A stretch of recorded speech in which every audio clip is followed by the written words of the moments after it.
प्रभु यीशु मसीह के नाम से और एक बार इस लाइव टेलीकास्ट में मैं आप सब लोगों का धन्यवाद देता हूं।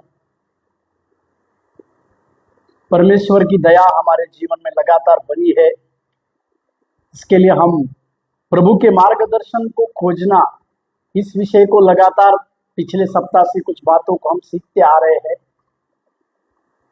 इसको हम मेरे YouTube चैनल में भी इस बातों को हम देख सकते हैं। परंतु परमेश्वर भला है और उस परमेश्वर ने हमारे जीवनों में बड़े कार्य किए हैं। उस कार्य के प्रति हम विश्वास योग्य रहने की आवश्यकता है। उसके लिए कि विश्वास योग्य बर्तन या एक चुना हुआ बर्तन बनकर जब हम प्रभु के लिए काम करते हैं तो परमेश्वर हमारे जीवन में बड़े से बड़े भलाई की बातों को करता है। हमारी खूबी के चलते नहीं, हमारे कुछ ज्ञान के चलते नहीं, परंतु उसके अनुग्रह के द्वारा हमारे जीवनों में बड़े से बड़े कार्य होते हैं। और वह अनुग्रह ही हमारे जीवन में प्रभु दया की बातों को लाता है और परमेश्वर के उस अनुग्रह से हम वो चीज हासिल कर सकते हैं जिसे परमेश्वर ने हमारे जीवन की बड़ी बातों को रखा है और बड़े कामों को रखा है। इसके लिए इस बातों को समझने की आवश्यकता है। आज हम कई बातों को, कई विषयों को जब हम परमेश्वर के मार्गदर्शन को प्राप्त करने के विषय में जब हम देख रहे हैं तो आज उसमें आवर रिस्पॉन्सिबिलिटी, इस विषय को हम देखेंगे। आज मतलब हमारी जिम्मेदारी क्या है, या जब हम परमेश्वर के प्रकाशन को प्राप्त करते हैं या करना चाहते हैं तो उसमें हमारी जिम्मेदारी क्या होती है, इस विषय को हम पूरी तरह से समझेंगे आज। या परमेश्वर से मार्गदर्शन प्राप्त करते समय हमें अपनी जिम्मेदारी पूरी करनी है, यह अपनी भूमिका निभाना है। मतलब परमेश्वर के प्रकाशन को पूरा करते समय हमें इस बात को याद रखना है कि हमें अपनी जिम्मेदारी को पूरी करने की आवश्यकता है। और अपनी जिम्मेदारी क्या है, इसमें तीन बातों की ओर हम ध्यान देने वाले हैं। यदि परमेश्वर के उस प्रकाशन को हम सोच रहे हैं, हमारे जीवन में उस परमेश्वर के प्रकाशन को हम पाने की चाह रख रहे हैं, तो हमें तीन प्रकार की बातों को हमारे जीवन में समझने की आवश्यकता है। उसमें पहली बात जो है, खोज करना, सुनना और आज्ञा को मानना। इस तीन बातों को हम आने वाले दिनों में कुछ अलग अलग तरीकों से परमेश्वर की आत्मा के द्वारा जिस प्रकार से परमेश्वर हमें अगुवाई करे उसके अनुसार हम इन तीन बहुमूल्य बातों को, या इस तीन बहुमूल्य बातों को हमारे जीवन में पूरी रीति से समझेंगे, पूरी रीति से समझेंगे और उसमें आगे बढ़ेंगे। सबसे पहली बात जो है खोजना। खोजना, इस शब्द के बारे में अगर हम देखते हैं तो खोजना मतलब सच्चे मन से परमेश्वर को चाहना, या जब हम सच्चे मन से परमेश्वर को कुछ चीजों को मांगते हैं, परमेश्वर के मार्गदर्शन को प्राप्त करने हेतु जब हम परमेश्वर को कुछ मांगते हैं तो परमेश्वर हमारे जीवन में हमें इस प्रकार के निर्देश देता है कि हम उसकी दया के अनुसार अपने जीवन काल में हम कुछ बातों को कर सकते हैं। प्रभु के पवित्र नाम की महिमा और प्रशंसा हम लोगों के साथ सदा होने पाए। और यहाँ तक कि इस बातों को भी हम समझने पाए कि परमेश्वर, हम उसकी इच्छा जानने की अपनी इच्छा रखते हैं ताकि हम उसे आदर देते हुए, उसे प्रसन्न करते हुए चल सके। मतलब हम जब परमेश्वर की इच्छा को जानते हैं तो हम परमेश्वर को आदर देते हैं और उसे प्रसन्न करते हैं और उसी में चलते हैं। इस विषय को हमें समझने की आवश्यकता है। प्रभु के पवित्र नाम की महिमा और प्रशंसा हमारे साथ होने पाए, उसकी दया की बातें हमारे जीवन में लगातार होने पाए। और परमेश्वर हमें निमंत्रण देते हैं कि हम उसे खोजें और उससे विनती करें ताकि जिन बातों को हम नहीं जानते उन बातों को बातों का प्रगटीकरण प्राप्त है। मेरे प्यारे, एक बात को हम समझने की आवश्यकता है, स्वयं परमेश्वर चाहते हैं कि हम उसके खोजे, हम उसके खोजी बनना, ये परमेश्वर की ही इच्छा है। क्यों? तो परमेश्वर ऐसे खोजी व्यक्तियों को ढूंढता है। वो चाहता है कि उसके व्यक्ति, उसके जन जो है परमेश्वर को एक खोजी के समान ढूंढे। और जब हम इस प्रकार से खोजेंगे परमेश्वर को, तो परमेश्वर जो गुप्त प्रगटीकरण की बातें, गुप्त रहस्यों की बातें हैं, वे सारी रहस्य की बातों को परमेश्वर हमारे ऊपर प्रकट करना चाहता है। इसी के लिए अगर पुराने नियम में अब्राहम के बारे में अगर हम देखते हैं, तो वहां पर परमेश्वर ने कहा कि जो मैं करने पर हूं वो मेरे दास अब्राहम से मैं क्यों छिपाऊं। या फिर मेरे साथ एक वचन को, आमोस का पत्री को देखिएगा, सॉरी, मलाकी का पत्री को देखिए।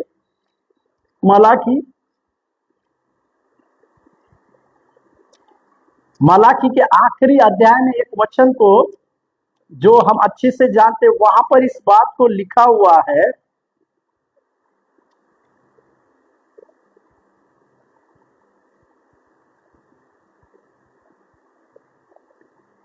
वहां पर इस प्रकार से हम देखते हैं कि भविष्यवाणी के बारे में वहां पर परमेश्वर जो है अपने लोगों को इस प्रकार से कहते हैं, प्रभु के नाम की महिमा होने पाए। आमोस की पत्री में शायद उस वचन को हम देखते हैं,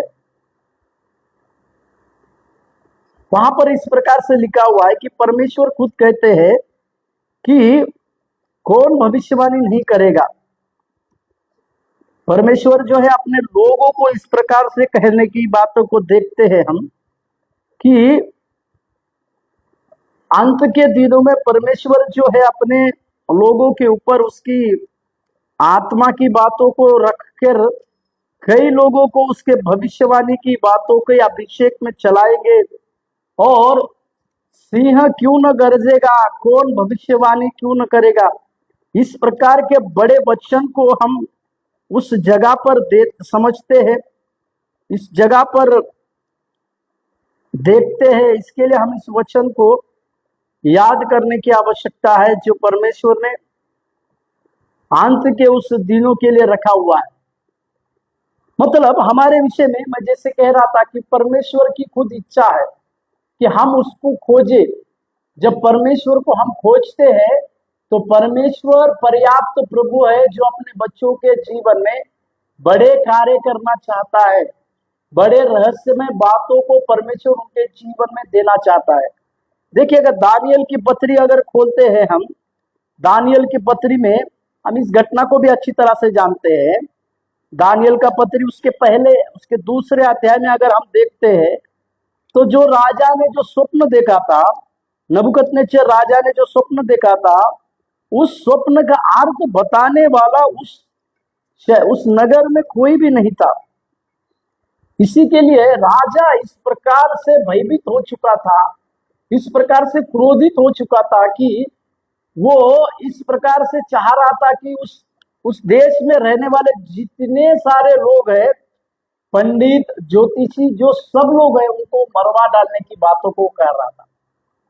परंतु जो बंदेवाई में आए हुए गुलाम बनकर जिन 3-4 दानियल के साथ 3 पुरुषों को लाया गया था, जब ये बात उन तीनों को समझी तो उन्होंने राजा से कुछ समय को मांगा, राजा से कुछ समय को मांगा। और लिखा हुआ है, स्वर्ग के परमेश्वर को इस स्वप्न के भेद के विषय में प्रार्थना की बोलकर लिखा हुआ है। मेरे साथ खोलिए दानियल का पत्री, उसके दूसरे अध्याय,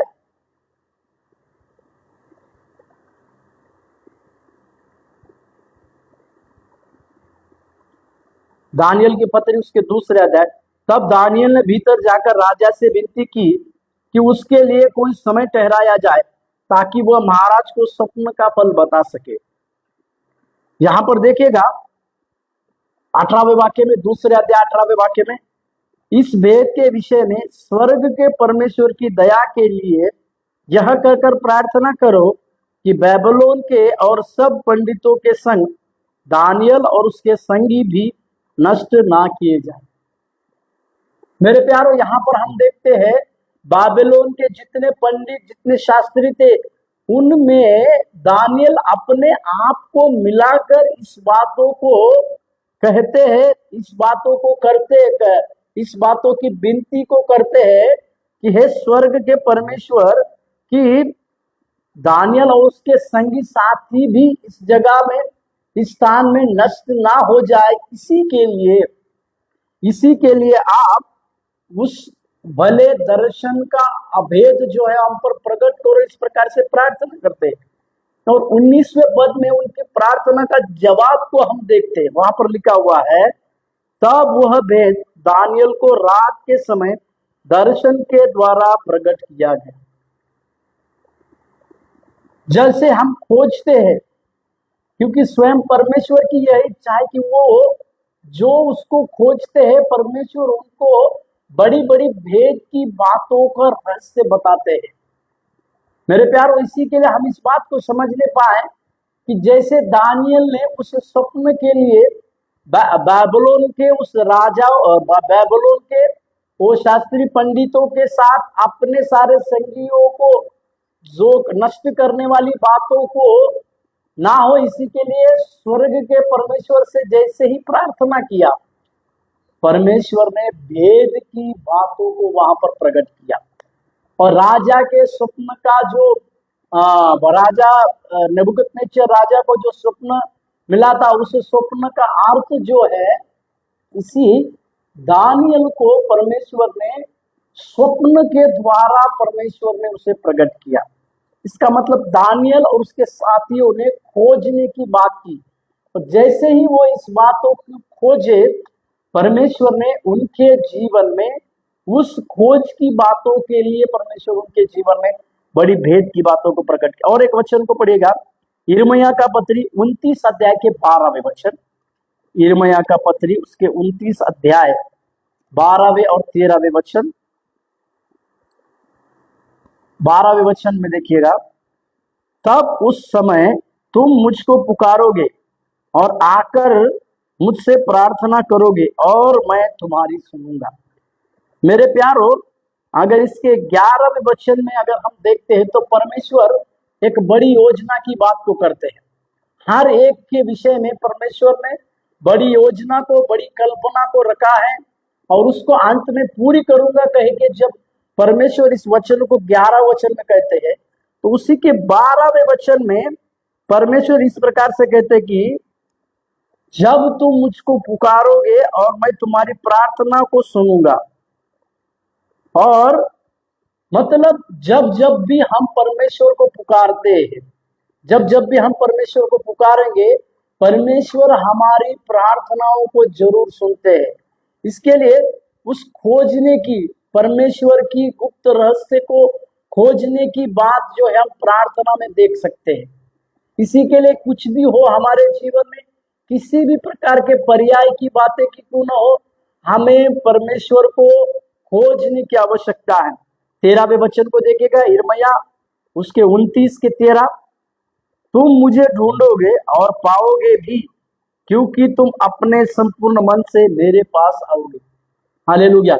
इसका मतलब क्या है? जो कोई परमेश्वर को ढूंढता है वो पाता है, या मैं इस प्रकार से कहूं, जो कोई भी व्यक्ति परमेश्वर को खोजता है वो उसे पाता है।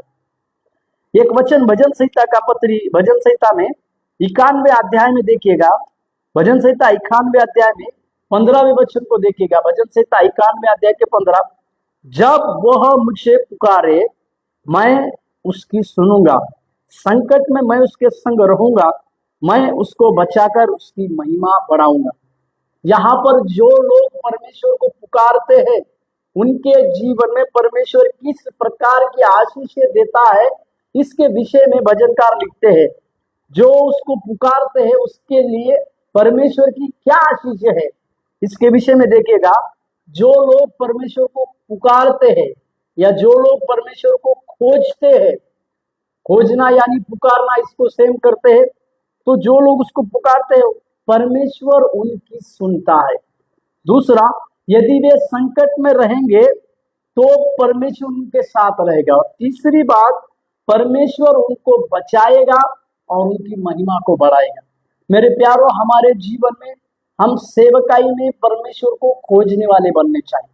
भले फिर वो हम प्रातः काल में उठकर या रात में उठकर प्रार्थना करने वाले अनुभव के हो, सेवकाई के लिए या व्यक्तिगत जीवन के लिए लगातार प्रार्थना करने वाले अगर हम हैं, या परमेश्वर को अपने जीवन में खोजने वाले अगर हम हैं, तो परमेश्वर के द्वारा, परमेश्वर के मार्गदर्शन के द्वारा हम हमारे जीवन में बड़ी बातों का प्रकाशन पाने वाले बनते हैं। इसी के लिए यिर्मयाह के उस वचन को हम पढ़ते हैं कि हमारा परमेश्वर का खोज करना हमारे संपूर्ण हृदय से होना चाहिए। ऐसे हृदय से कि परमेश्वर पूरी रीति से हमारे ऊपर उसके भेद की बातों को प्रकट करे। इसी के लिए हमारा खोजना इस संपूर्ण हृदय के साथ रहने की आवश्यकता है। और एक जाना माना वचन जो यिर्मयाह के उसी 33 अध्याय के 3 वचन में देखिएगा। इस जाना माना वचन में इसी के लिए कह रहा हूं कि इस वचन को कई बार हम घोषणा करते हैं प्रार्थना का वचन कह के। इसी बातों को यिर्मयाह का पत्री 33वें अध्याय 3 वचन को, जहां पर लिखा हुआ है, मुझसे प्रार्थना कर और मैं तेरी सुनकर तुझे बड़ी बड़ी और कठिन बातें बताऊंगा जिन्हें तू अभी समझता नहीं। मेरे प्यारो, ऐसी कई एक कठिन बातें हैं, ऐसे कई एक गहरे रहस्य है जो मनुष्य सही रीति से नहीं समझ पाता।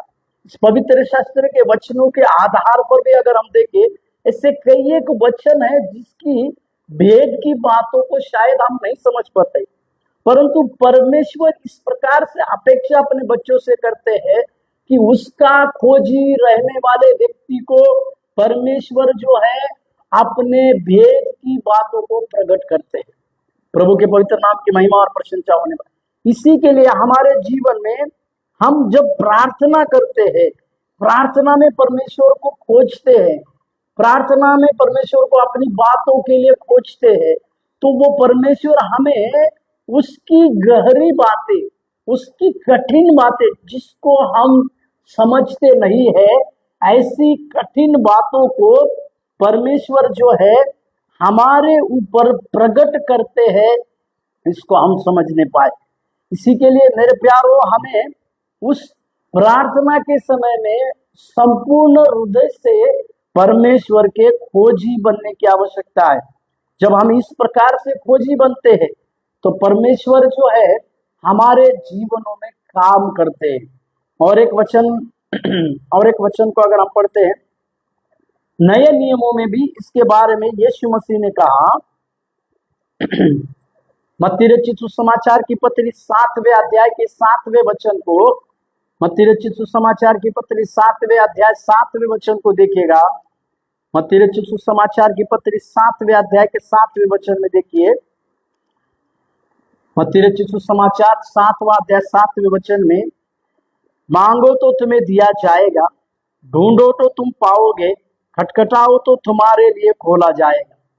अगर उसी का 8वां वचन अगर हम पढ़ते हैं, 8वां भी पढ़ लीजिएगा, क्योंकि जो मांगता है उसे मिलता है, और जो ढूंढता है वो पाता है, और जो खटखटाता है उसके लिए खोला जाएगा। मेरे प्यारों, इसी के लिए सबसे पहले हमारी जिम्मेदारी में सबसे पहली बात तो हम ये सीख रहे कि हमारे लिए खोजना बहुत जरूरी है। और इस खोजने के लिए हम प्रार्थना के द्वारा परमेश्वर को खोज सकते हैं। हमारे संपूर्ण हृदय से हमें एक समर्पित हृदय के साथ परमेश्वर को खोजना, यह हमारे लिए एक बड़ी बात है। इसी के लिए हमारे परमेश्वर का मार्गदर्शन खोजना और उसे प्राप्त करना, यह हमारे लिए बहुत जरूरी बात है। इसी के लिए अगर हम पुराने नियमों में अब्राहम को इस प्रकार से पता चला, अगर हम उसके 18वें अध्याय को अगर हम देखते हैं, उत्पत्ति में सदोम गोमोरा शहर को नाश करने के लिए परमेश्वर ने योजना बनाई, परंतु अब्राहम ने 5 बार प्रार्थना किया। 5 बार वो परमेश्वर को लगातार खोजते रहा, क्योंकि अब्राहम जानता था कि उस नगर में उसका भतीजा लूत है। इसी के लिए लगातार अब्राहम परमेश्वर से कहते रहे कि अगर उसमें 50 व्यक्ति धर्मी है तो क्या आप उनको सबका नाश करेंगे? उसमें 25 व्यक्ति है, उसमें 10 व्यक्ति है, या उसमें एक व्यक्ति अगर धर्मी रहेगा तो क्या आप उनका नाश करते रहेंगे? इस प्रकार से अब्राहम की उस सदोम गोमोरा को नाश करने से रोकने वाली प्रार्थना को हम देखते हैं। मतलब उसके अब्राहम के उस प्रार्थना के द्वारा, या मैं इस प्रकार से कहूं, अब्राहम की उसकी हुई प्रार्थना का जवाब ही था कि सदोम गोमोरा तो पूरी रीति से नष्ट हो चुका, परंतु लूत और उसका परिवार वहां बचाया गया। मेरे प्यार, इसी को कहते हैं खोजना। या हम इस बातों को भी देखते हैं, एजेकियल में परमेश्वर ने कहा कि बाड़े को सुधारने के लिए एक व्यक्ति, मुझसे प्रार्थना करने वाला, मुझसे खोजने वाला व्यक्ति को मैंने चाहा जो इस नगर के बाड़े को सुधारे। मतलब परमेश्वर खुद चाहते हैं ऐसा एक व्यक्ति जो नगर में खड़ा हो और देश देश के लिए पुकारने वाली। और पुराने नियमों में इस प्रकार से लिखा हुआ है कि मैं प्रार्थना करने वाली जीव को, मैं प्रार्थना करने वाली आत्मा को तुम्हारे ऊपर उड़ेलूंगा। इसका मतलब खोजने के समय में हमें संपूर्ण हृदय के साथ परमेश्वर को खोजना है और उसकी बातों को हमें देखना है, जिसे हम आसानी से समझने की आवश्यकता है। प्रभु के नाम की महिमा और प्रशंसा होने पाए।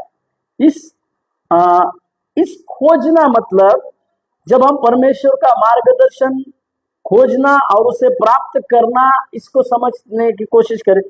उसमें खोजना, परमेश्वर की मार्गदर्शन को खोजना, इसमें कुछ 3 प्रकार की बहुमूल्य बातें सम्मिलित है। 3 प्रकार की बहुमूल्य बातें इसमें चली आती है, जिसके ऊपर भी हम थोड़ा सा ध्यान दें। खोजना मतलब उसमें 3 प्रकार की बहुमूल्य बातें सम्मिलित होती है। उस 3 प्रकार की बातों को हम समझे। पहली बात, सब कुछ सामान्य रहते हुए उसके मार्गदर्शन की खोज करना। मेरे प्यारो, कई बार क्या होता है, प्रतिदिन के जीवन में हम आत्मा के अनुसार चलते हैं, नए मन के साथ हम चलते हैं, और जब महत्वपूर्ण निर्णय लेने का समय आता है तो हम परमेश्वर की सुनते और परमेश्वर से सीखते हैं। शायद कई एक लोग बिजनेस मीटिंग में जाने के बाद कुछ महत्वपूर्ण लेने के लिए परमेश्वर की ओर ताकते हैं और परमेश्वर से प्रार्थना करते हैं, या अपने हृदय में प्रार्थना करते हैं और परमेश्वर से उसी प्रकार से बातचीत करते हैं, मार्गदर्शन मांगते हैं और परिस्थिति के अनुसार परमेश्वर से मार्गदर्शन प्राप्त करते हैं, या परमेश्वर को मार्गदर्शन पाने के लिए वो इस प्रकार से खोजते हैं, जिसको हमें समझने की आवश्यकता है। इसके लिए खोजने में जो श्रेणी समाई गई है, उसमें पहली बात है कि हमें सब कुछ सामान्य होते रहते हुए भी उसके मार्गदर्शन की खोज करना। हमारा आत्मिक जीवन सब कुछ अच्छे से चल रहा है, हम नए जीवन को पा चुके हैं, नई आत्मा का, पवित्र आत्मा का अभिषेक को पा चुके हैं, कई प्रकार के सारे जीवन में अच्छी बातें हो रही, तो भी फिर भी हम सामान्य रहते हुए भी परमेश्वर का मार्गदर्शन को खोजना है। मतलब कई प्रकार की बड़ी बातें होने के बाद ही अगर हमें परमेश्वर का मार्गदर्शन खोजना है, ऐसा नहीं है। सब बातें सामान्य रहने के बाद भी हमें परमेश्वर का ज्ञान, हमें परमेश्वर का मार्गदर्शन अवश्य खोजना है। इस बातों को हमें और आपको समझने की आवश्यकता है। दूसरी बात है, खोज के विषय समय के दौरान उसके मार्गदर्शन की खोज करना। मतलब जब हम परमेश्वर को खोजते हैं उसी दौरान उसके मार्गदर्शन को भी खोजना है। जब हम परमेश्वर को किसी प्रकार की बातों के लिए पुकारते हैं, जब जीवन में कुछ महत्वपूर्ण निर्णय लेना है, जैसे शादी की बात हो या हमारे बिजनेस की बात हो या फिर कहीं विदेश में जाने के लिए किसी प्रकार की बात हो, इस प्रकार के महत्वपूर्ण निर्णय लेते समय हम परमेश्वर की खोज करने हेतु विशेष समय निकाल कर रखते हैं। मतलब हमारे लिए पासपोर्ट और वीजा को बनाना है, परमेश्वर की क्या है इच्छा, इसको जानने के लिए हम परमेश्वर के लिए एक सही समय निकाल कर हम परमेश्वर को सही समय निकाल कर प्रभु से प्रार्थना करते हैं। और साथ ही साथ हमारे बिजनेस की बढ़ोतरी के लिए भी कई प्रकार के सही टाइम निकाल कर हम परमेश्वर को प्रार्थना करते हैं। मेरे प्यारो, इसी के लिए और इसका अर्थ यह होगा कि जब हम ऐसा करते हैं कि कुछ समय को निकाल कर हम जब परमेश्वर के मार्गदर्शन को प्राप्त करना चाहते हैं या परमेश्वर की खोजी बनना चाहते हैं कि परमेश्वर से हमारे लिए जो जवाब आता है उस जवाब के खोजी हम बनना चाहते हैं, उस समय इसका अर्थ यह है कि हम प्रार्थना में, उसके वचन, आराधना में, उसके साथ एकांत में समय निकालते हैं। मतलब हम आराधना के लिए समय निकालते हैं, वचन के लिए समय निकालते हैं, या परमेश्वर की प्रार्थना करने के लिए अतिरिक्त समय निकालते हैं। और इससे हम परमेश्वर के उस मार्गदर्शन को पाने हेतु अपने आप को तैयार करते हैं। हम आराधना करते हैं, परमेश्वर का वचन सुनते हैं, परमेश्वर को प्रार्थना करते हैं, इसके लिए एक अलग टाइम जब हम निकालते हैं, इसका कारण यह है कि हम अपने आप को इस प्रकार से तैयार करते हैं कि इन तीनों के दौरान, आराधना के दौरान, प्रार्थना के दौरान या वचन को पढ़ते दौरान, परमेश्वर की आत्मा जो है हमारे ऊपर प्रभु प्रकट करे या उसके मार्गदर्शन को हम अपने जीवन में स्वीकार करने के लिए अपने आप को तैयार करते हैं। एक तैयारी के साथ हम परमेश्वर के उस बड़ी बातों को समझने की आवश्यकता को प्राप्त करते हैं। प्रभु यीशु मसीह के नाम से इस प्रभु की दया और परमेश्वर का अनुग्रह, इसका मतलब क्या है? या फिर हम कुछ महत्वपूर्ण प्रार्थना की खोज में जब हम लगे रहते हैं, एक विशेष समयों का अर्थ भी हो सकता है जिसकी बात हम जोते हैं, या परमेश्वर के लिए हम एक विशेष समयों को, परमेश्वर हमें किसी बातों के लिए एक विशेष समय को देता है जब हम उसकी बात को जोते हैं। और परमेश्वर से हम इस प्रकार से कहते हैं कि प्रभु इस बातों के लिए मेरे ऊपर आपका मार्गदर्शन प्रकट हो, मेरे ऊपर आपकी योजना की बातें प्रकट हो, जिससे हम समझते हैं। और कुछ लोग परमेश्वर के मार्गदर्शन पाने की खोज में उपवास और प्रार्थना करने का चुनाव करते हैं। कई लोग उपवास और प्रार्थना के साथ परमेश्वर के सम्मुख में उपस्थित होते हैं ताकि परमेश्वर की आत्मा उन लोगों के जीवन में जो चाहती है वे उनके ऊपर प्रकट करे। जो विशेष निर्णयों को लेने के लिए शायद असमर्थ होते हैं, जो लोग बड़े निर्णय लेने के लिए थोड़ा असमर्थता की बातों को दर्शाते हैं, ऐसे लोगों को निर्णय लेने के लिए परमेश्वर के द्वारा वे इस प्रकार से मार्गदर्शन प्राप्त करना चाहते कि वे प्रार्थना और उपवासी दोनों चीजों को चुनाव करते हैं और उसी के द्वारा अपने जीवन की बातों को परमेश्वर के सम्मुख में रखते हैं। प्रभु के नाम की महिमा और प्रशंसा हो।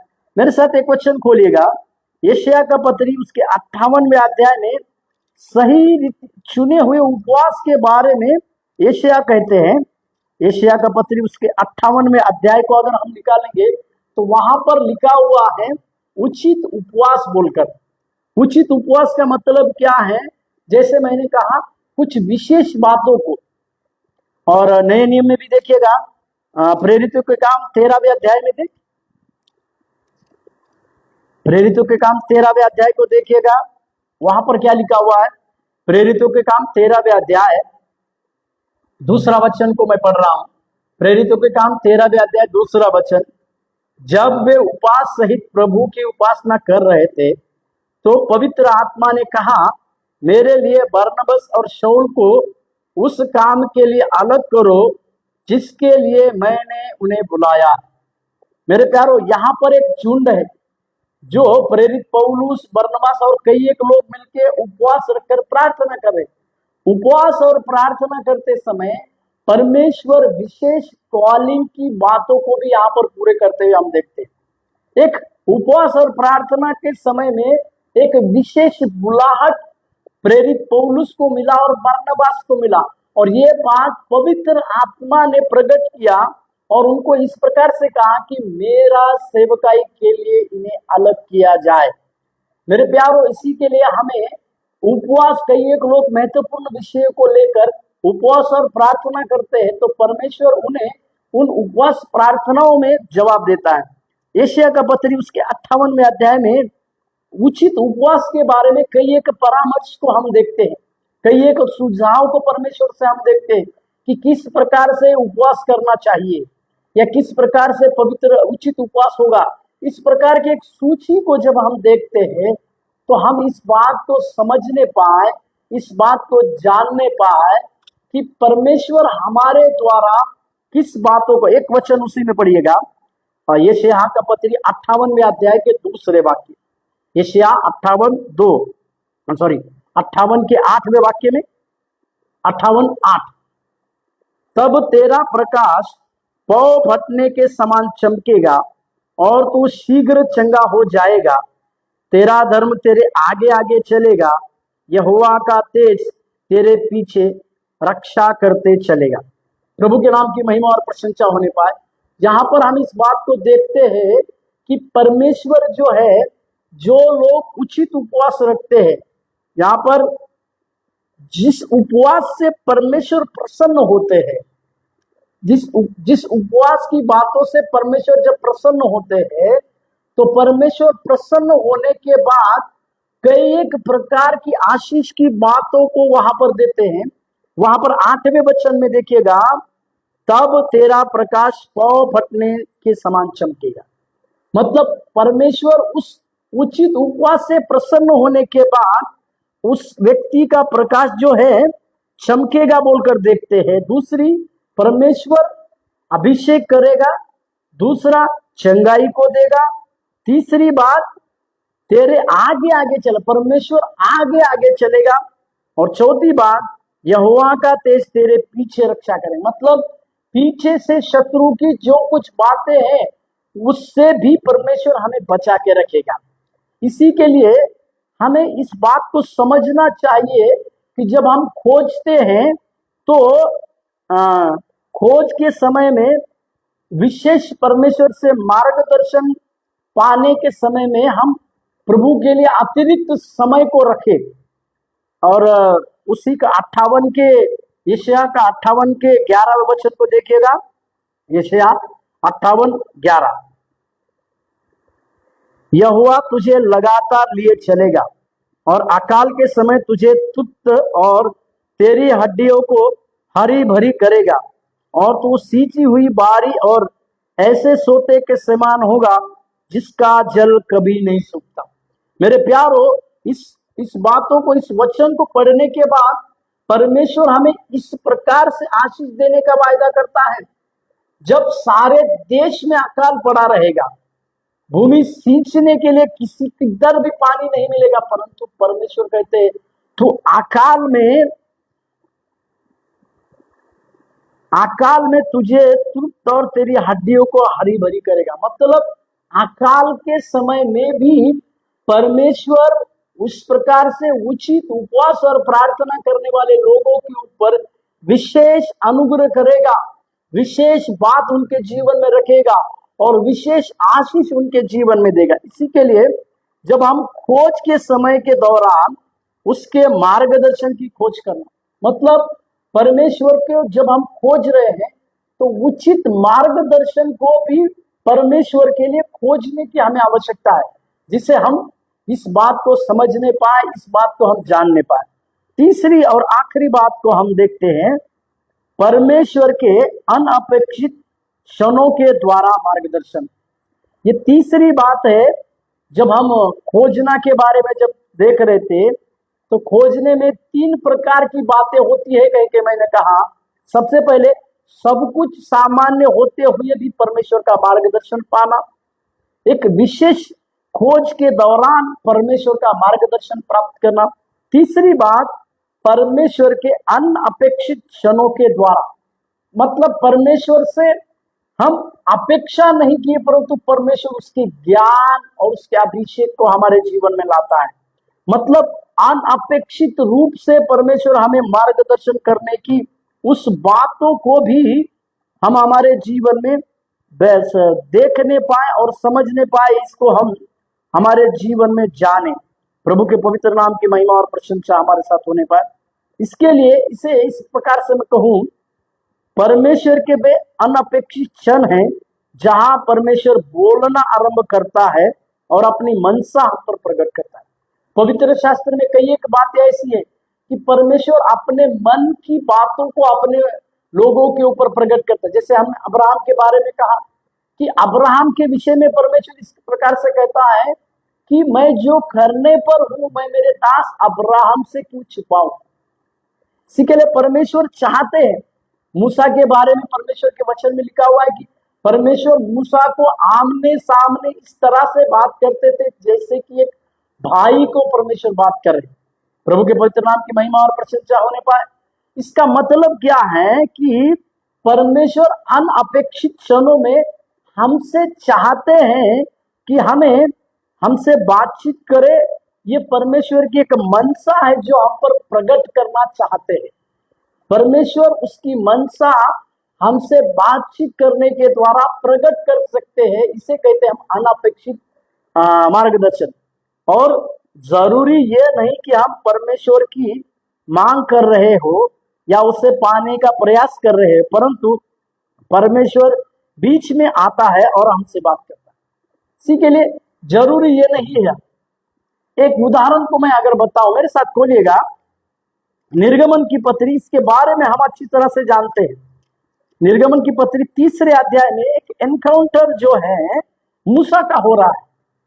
प्रेरितों के काम में भी इसके बारे में लिखा है। प्रेरितों मूसा के जन्म के बाद 40 साल इस मूसा को जंगल में इस राजमहल में, यहां तक कि फिरौन के बाद का उत्तराधिकारी मूसा था। नए नियम में प्रेरितों के काम 7वें अध्याय में लिखा हुआ है कि मूसा को कई एक प्रकार की, मेरे साथ खोलिएगा प्रेरितों के काम 7वें अध्याय, प्रेरितों के काम 7वें अध्याय में इसी बातों को हम देखते हैं। वहां पर लिखा हुआ है प्रेरितों के काम 7वें अध्याय 22वें वचन को देखिए। प्रेरितों के 7वें अध्याय 22वें वचन, मूसा को मिस्री की सारी विद्याएं पढ़ाई गई और वो वचन और कर्म दोनों में सामर्थ्य होता गया। 23वां वचन, जब वो 40 वर्ष का हुआ तो उसके मन में आया कि मैं अपने इजरायली भाइयों को भेंट करूं। मतलब 40 वर्ष तक इस मूसा का परवरिश उस महल में हुआ। कई प्रकार की उसको विशेष बुद्धि दी, विद्या दी गई थी, उसे सिखाया गया था बोलने में और वचन में वो बहुत बढ़िया था। परंतु वहां किसी व्यक्ति का उसके हाथों के द्वारा खून हो जाता है और वो भाग जाता है। और ये भागकर वो क्या करता है, अपना ससुर इत्रो की भेड़ बकरियों को लेकर जंगल में चला जाता है। इसी के बारे में देखिएगा निर्गमन की पत्री उसके 3 अध्याय में, निर्गमन की पत्री 3 अध्याय के पहले वचन, मूसा अपने ससुर इत्रो नामक मिद्यान के याजक की भेड़ बकरियों को चराता था और वह उन्हें जंगल की पश्चिमी और होरेब नामक परमेश्वर के पर्वत के पास ले गए। मेरे प्यारों, एक बहुत ही जरूरी बात यहां पर मैं आपको कह रहा हूं। इसी के लिए हमने कहा कि जरूरी ये नहीं है कि हम परमेश्वर से लगातार मांग कर रहे हैं, परंतु परमेश्वर अनपेक्षित रीति से हमारे बीच में हमसे बर्ताव करना चाहता है। अभी देखिएगा, जब बाकी के 40 साल जो है मूसा जो है अपने दर्शन को भूल गया, जिस इजरायली लोगों को उसको छुड़ाने की बातों को कहा था वो सारी बातों को भूल गया। अभी उसके उस भेड़ बकरियों को चराना ही उसके लिए एक बड़ा दर्शन बना। परंतु वहां पर उस पहले वचन में अगर आप देखेंगे, निर्गमन के पत्र 30 अध्याय, वो परमेश्वर के पर्वत को वो देखता था। जब भी वो भेड़ बकरियों को लेकर जाता था तो उस परमेश्वर का पेड़ को, पर्वत को देखता था और इस प्रकार से सोच करता था, इस प्रकार से सोचता था, यही वो पर्वत है। हमारे बाप दादाओं को परमेश्वर ने इसी पर्वत में दर्शन दिया था। इसी प्रकार की उसकी महत्वपूर्ण अभिलाषा थी कि परमेश्वर जरूर हमारे इस बाप दादाओं को इसी होरेब नामक पर्वत पर दर्शन दिया था। इसी परमेश्वर बहुत बड़े काम यहाँ पर किया था। इसी के लिए जब कभी भी मूसा उस भेड़ बकरियों को चराते थे, उस पर्वत के पास जाके रुकते थे और हमारी चाहत जैसे होती है उस चाहत के अनुसार भी परमेश्वर अनपेक्षित रीति से हमारे जीवन में बात करता है। प्रभु के नाम की महिमा और प्रशंसा। मैं फिर से कहूं, हम चाहते नहीं है, उस समय भी परमेश्वर एक हमारे जीवन में बड़ा इनकाउंटर करता है। और दूसरे वचन को देखिएगा, दूसरे और परमेश्वर के दूत ने एक कटीली झाड़ी के बीच आग की सी लौ में उसको दर्शन दिया और उसने दृष्टि उठाकर देखा कि झाड़ी जल रही है पर भस्म नहीं। मेरे प्यारो, उस झाड़ियों के बीच में ही परमेश्वर ने मूसा को दर्शन दिया, जो मूसा के लिए शायद उस समय अनपेक्षित बात। उस मूसा के लिए इस प्रकार की किसी भी बात को वो शायद सोचा नहीं होगा, परंतु उस जलती हुई झाड़ियों के बीच में अनपेक्षित रीति से परमेश्वर उसे एनकाउंटर करता है और अपना परिचय देता है। देखिए, अपना परिचय 6वें वचन में परमेश्वर कहते हैं, मैं तेरे पिता का परमेश्वर और अब्राहम का परमेश्वर, इसहाक का परमेश्वर और याकूब का परमेश्वर। मेरे प्यारो, परमेश्वर मूसा को अपना परिचय देने की जरूरत नहीं है, परंतु यहाँ पर परमेश्वर अपना परिचय देते हैं। क्यों? क्योंकि 40 साल से ये मूसा अपने दर्शन को भूल गया है, अपने उस कॉलिंग को भूल गया है, अपने उस डिजायर को भूल गया है। जिस काम के लिए परमेश्वर उसको भुलाना चाहता था, वो शायद काम भी वो भूल गया है। इसी के लिए परमेश्वर सबसे पहले उसका परिचय अपनी ओर देते हैं। परमेश्वर परिचय देते हैं। और 90 वचन को देखिएगा, निर्गमन 3 अध्याय। इसीलिए अब सुन, इज़राइल की चिल्लाहट मुझे सुनाई पड़ी है और मिस्रियों का उन पर अंधेर करना भी मुझे दिखाई पड़ा है। 10वें वचन, इसीलिए आ, मैं तुझे फिरौन के पास भेजता हूं कि तू मेरी इज़राइली प्रजा को मिस्र से निकालना है। मेरे प्यारो, ये बात हमें क्या सिखाती है? अनअपेक्षित समयों में, अनअपेक्षित क्षणों में परमेश्वर बात करता, ये सीखते हैं। प्रभु के पवित्र नाम की महिमा और प्रशंसा। मूसा के लिए शायद ये बात बड़े गड़बड़ी की जैसी होगी कि अचानक से परमेश्वर ने अपने उस परिचय को दिया और बड़ी योजना को भी दिया। इसी के लिए अगर हम प्रेरितों के काम 7वें अध्याय में भी इस बातों को परमेश्वर की पढ़ते हैं तो वहां पर प्रभु एक अलग रीति से वहां पर मूसा को कहते हुए हम देखते हैं। प्रेरितों के काम 7वें अध्याय उसका 34वां पद, मैंने सचमुच अपने लोगों की जो मिस्र में है दुर्दशा को देखा है और उनकी आह और उनका रोना सुन पड़ा है, इसीलिए उन्हें छुड़ाने के लिए मैं उतरा हूं। अब आ, मैं तुझे मिस्र भेजता। इसे कहते परमेश्वर का अनपेक्षित क्षणों में हमसे बातचीत करना। इसी के लिए मेरे प्यारों, हम इस बात को आज सीख नहीं पाए, समझ नहीं पाए कि परमेश्वर ऐसे अनपेक्षित क्षणों का सहारा लेकर भी हमसे बातचीत करता है। प्रभु के नाम की महिमा होने पाए, परमेश्वर की भलाई हमारे साथ होने पाए। आज हम यहाँ तक की बातों को यहाँ हम खत्म करें। अगले सप्ताह में हम परमेश्वर से सुनने के बारे में देखेंगे कि सुनने के बारे में किस प्रकार से बातें हैं।